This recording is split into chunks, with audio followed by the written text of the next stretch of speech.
Hey everyone, welcome back to Immediate Movie Reactions. I'm here after seeing 28 years later. This is the third in the film series. I guess it's now a film series because we have three. This returns Danny Boyle to the director's seat and Alex Garland does write. And I will say that I think 28 Days Later, this is not a hot take, is the pinnacle of zombie films, except for maybe Shaun of the Dead and, of course, some of the originals like Night of the Living Dead.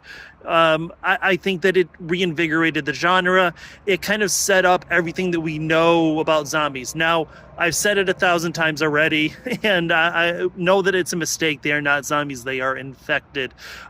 This is the 28 years later version of what has happened to Britain after the rage virus has been let loose and what has happened with the world. And basically, the Isle of Britain has been left to its own. It's been quarantined, and we follow a small island just off the coast where there's a community that is surviving on their own. They do forage on the mainland, but there's this land bridge that they can only cross 4 hours a day or sometimes more because the time periods in this movie are way off.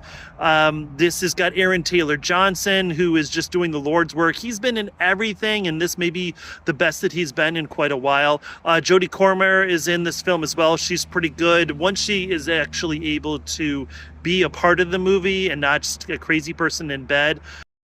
Alfie Williams, I think that this is his first film. He plays the young boy whose name is Spike, and he is Aaron Taylor Johnson's son, Jodie Comer's son, and he is now, I believe, 13, maybe 12 when this film starts, and is being brought over to the mainland for the first time, basically to forage, but really to hunt and kill the infected and, begin his journey to being a man.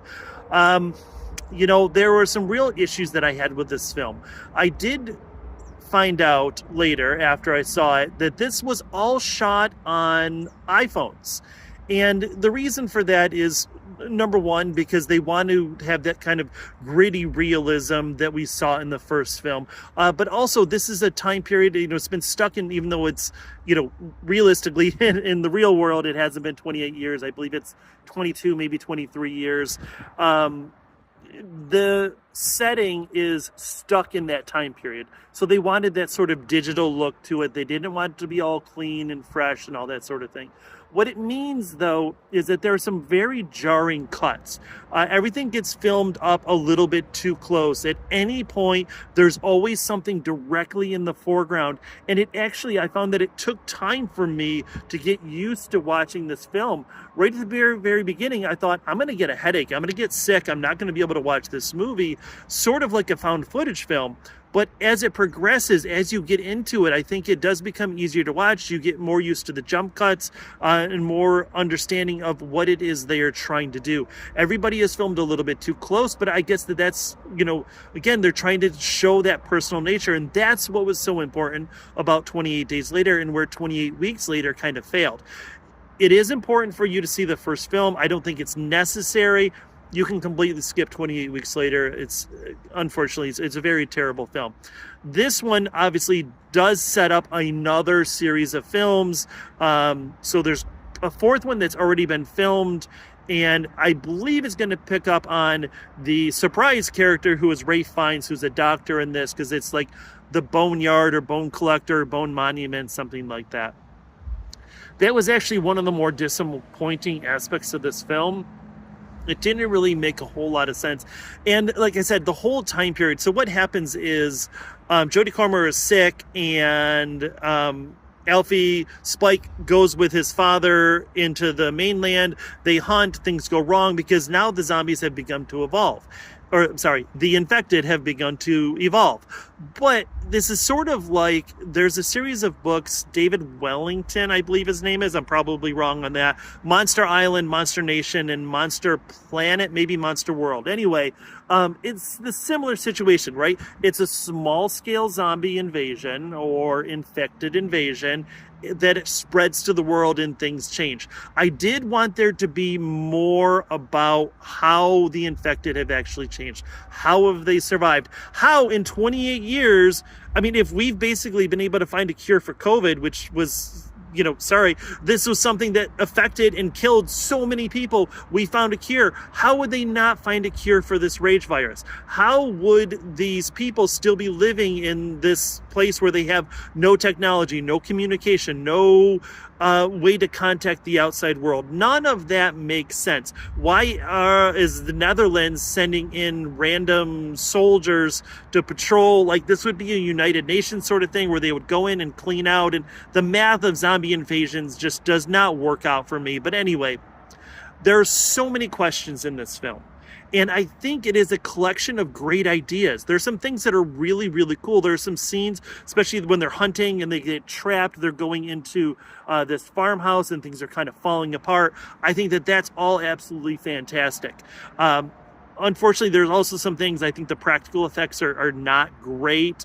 They throw in a lot of, Danny Boyle has got that, music video background, so there's a lot of cutaways to like soldiers marching like it's World War One, and that doesn't really have any impact on the actual story. The time period, like I said, it takes them a day or a day and a half as they go out hunting, and as someone who hikes quite a bit, the distance that they travel is not going to be able to be traveled in 4 hours, right? And then they can get back, and at one point, Spike takes his mother, who is sick, to go see the doctor, and that's where the real sort of conflict of this movie is coming up. And I do think Alex Garland writes men and writes the relationship that men have with all the delicacy of a sledgehammer hitting dynamite. I just don't think it holds up very well. Some of the allegories when they go to the Shell station and the S is falling off, so it says hell, and then there's a sign that says Eater's Paradise or something like that. I mean, come on, we get it. It's an okay film. There's some really, really effective moments, but I think a lot of it, like I said, the infected are, rather than menacing, like really scary in the first movie, they're just silly. And God, they're naked all the time. There are dongs everywhere.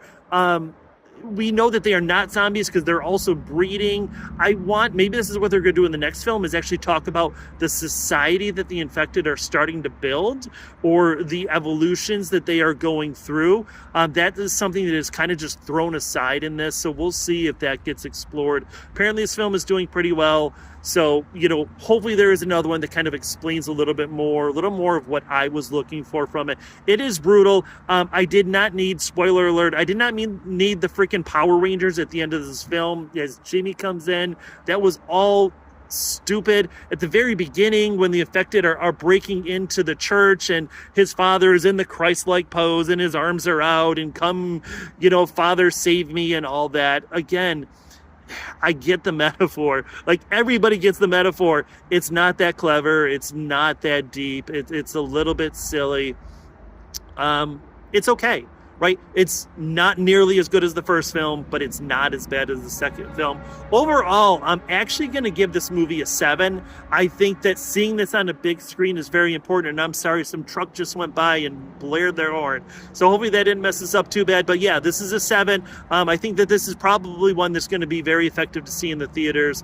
Please let me know what you think. Like, share, subscribe, and I will see you after the next movie.